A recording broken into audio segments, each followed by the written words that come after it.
Hello everyone, this is Sherif and you're watching or listening to Sherif's Sociology Spotlight, where we talk about life, society, and about ourselves. Today we are going to talk about a myth that needs to be understood. The story is about Captain Cook. This is the same Captain James Cook that many of you know.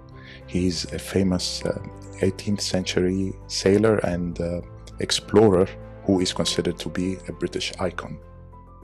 He's very famous over his voyages in the Pacific, especially to New Zealand and Australia.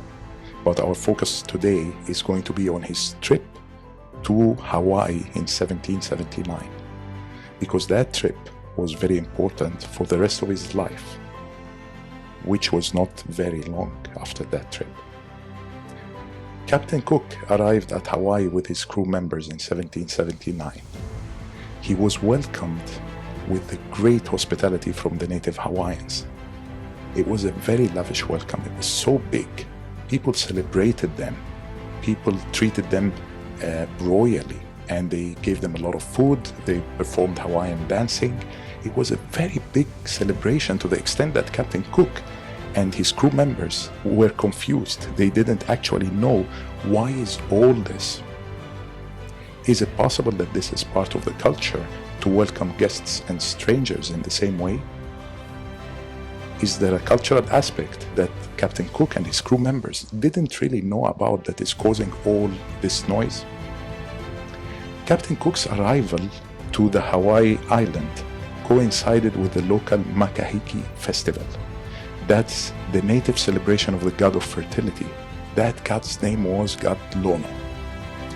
The myth that the natives believe in Hawaii told them that God Lono has a different shape and different appearance than them. He does not look like them.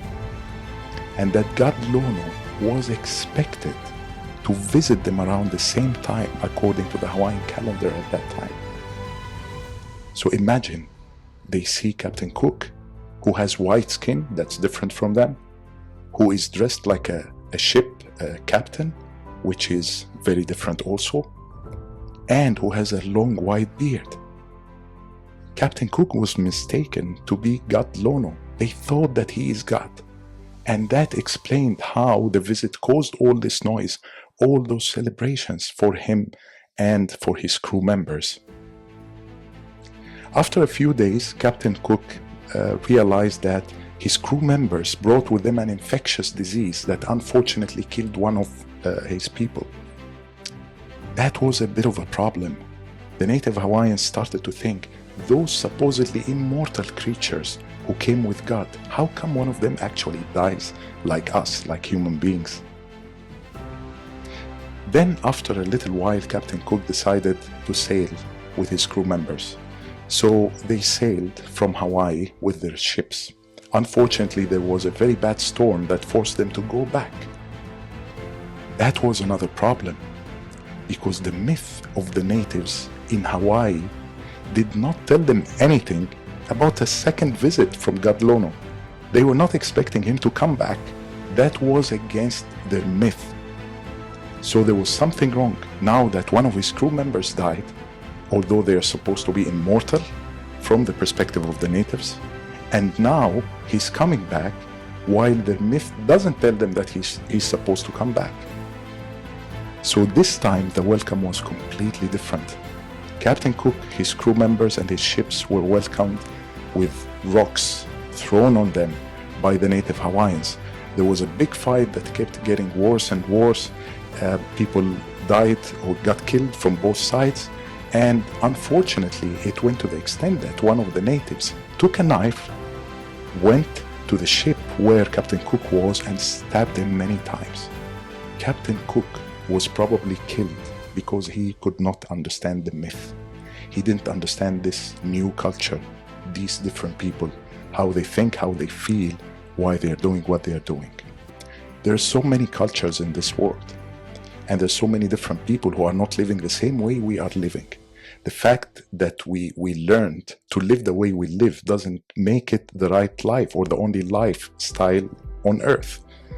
There are other people who might look at our cultures and also see weird things from their own perspective.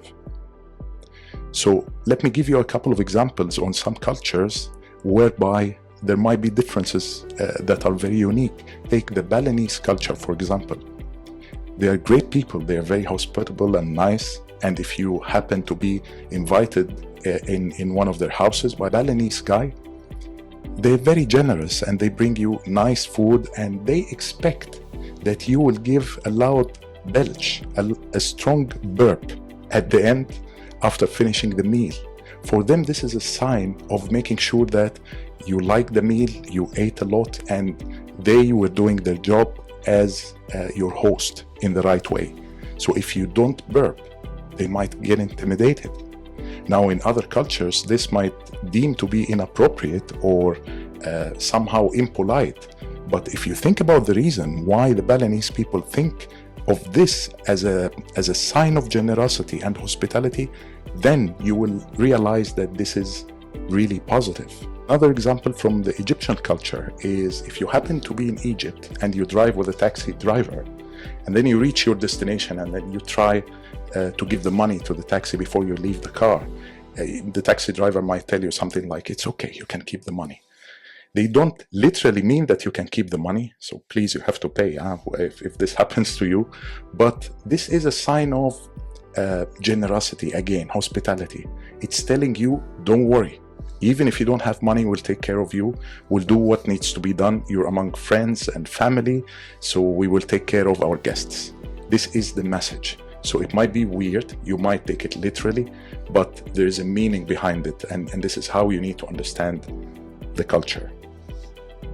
Apart from the modern cultures, there are some examples from anthropology that tells us about ancient cultures.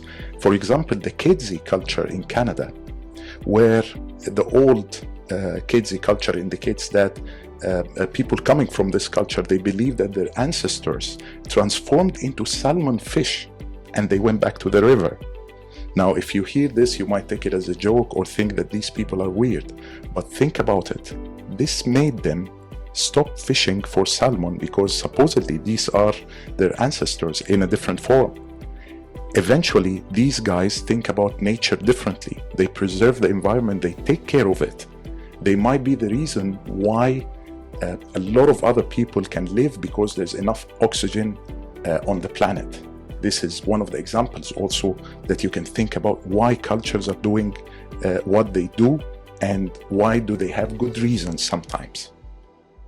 If you take this to the workplace, in organizational behavior science, there is a model called SOBC, SOBC model.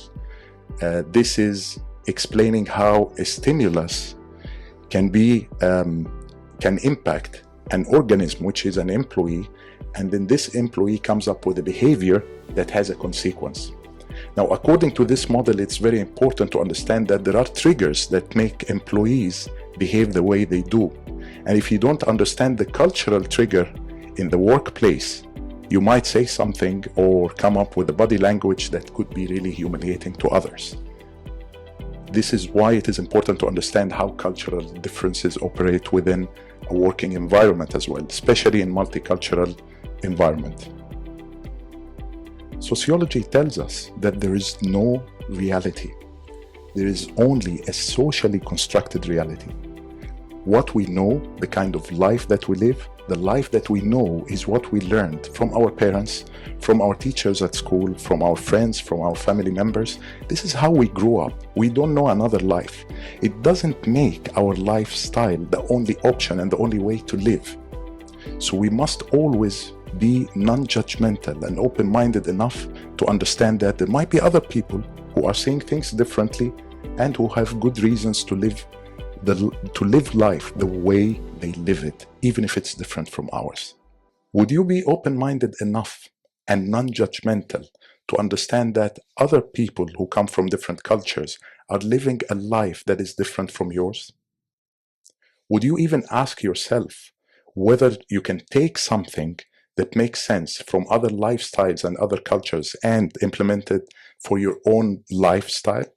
Would you judge whether others are primitive or traditional or advanced based on the way they live? That's where we leave you today, shining our spotlight on those questions. We hope that you enjoyed the episode and looking forward to meeting you again in future episodes. Thank you.